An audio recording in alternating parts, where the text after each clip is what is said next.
hoavin'ny tanora malagasy. Inona ny sehatr'asa hitanao fa mety hampandroso an'i Madagasikara? Fambolena vesa orinasa, miankina sa tsy miankina fanjakana? Fambolena sy asa zany, satria ireo tsy mainky ny fameno zany ireo. Fambolena, mbola velatra Madagasikara. Asa fanjakana, azona rehetrarehetra. Asa fanjakana, satria rehefa antitra dia azo rehetrarehetra. Fambolena, 80% ny malagasy mbola tatsaha. Asa fanjakana sy ny fambolena tsy afaka misaraka ny antony amin'ny maha-malagasy. Fambolena sy Filipina satria tsika manana tany malalaka tsara afaka mamokatra. Hitako hoe mampandroso zany dia ny asa tena dia mamboly sy miompy zany. Zay zany hitako hoe ahafahana mandroso satria mbola betsaka zany ilay toerana malalaka ahafahana manao azy izay any ambanivohitra. Ny hitako aloha tokony mbola malalaka zao ny mikasika ny tourisme ny fizahan-tany. Fambolena koa mila fepetra hoe mila enti-manana fitaovana takan'izay. Mety ho fomba ray ahafahana mitady vola ve ny internet sy ny Facebook. Ary ianao ve anisan'ny olona miasa ao anatin'izay? Afaka. Afaka, mbola tsy manana. Ie, mbola tsy manana.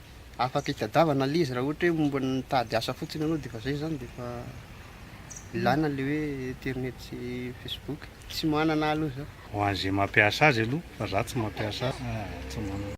Eny satria maro ny serasera sady ahitana zavatra maro. Hatreto aloha mbola tsy manana. Eny ahafahana mitady vola amin'ny internet sy ny Facebook satria fanerasera amin'ny olona betsaka ianao zany ao anatin'ilay internet sy Facebook dia ahitanao asa ahafahana mivarotra ihany koa. Mbola tsy manana zany aloha hatreto. Metika, mbola aloha. Tsy mifidy vola za. Hatreto mbola tsy dia mitady vola amin'ny internet fa misy zavatra marobe zany tegna intéressant amin'ny internet. Ohatra misy offre zany mahavita magnambara amin'ny namana zegny afa misy raha karaha zao agny dia hitako tamin'ny internet ohatra. Tsy magnano asa fiveloman-tegna amizio. Dia izy zany sehatra raiky mbola vaovao be surtout aty amin'ny sisiny aty dia afaka trandrahiny, afaka ampiasaigny toy ny fibre optique, ny connexion internet, ny réseaux sociaux zany hoe afaka manovagna asa maro io. Tokony mampidy-bola koa, magnala amin'ny fahasairana. Tsy asa fitadiavam-bola fa natao asa anaovagna ny fikarohana ny document samihafa dia anaovagna ny fifandraisana amin'ny namana izay sehatra samihafa sy namana lavitra any. Tegna fitadiavam-bola ilay izy, tsy anatiny. Tsy mampidy-bola.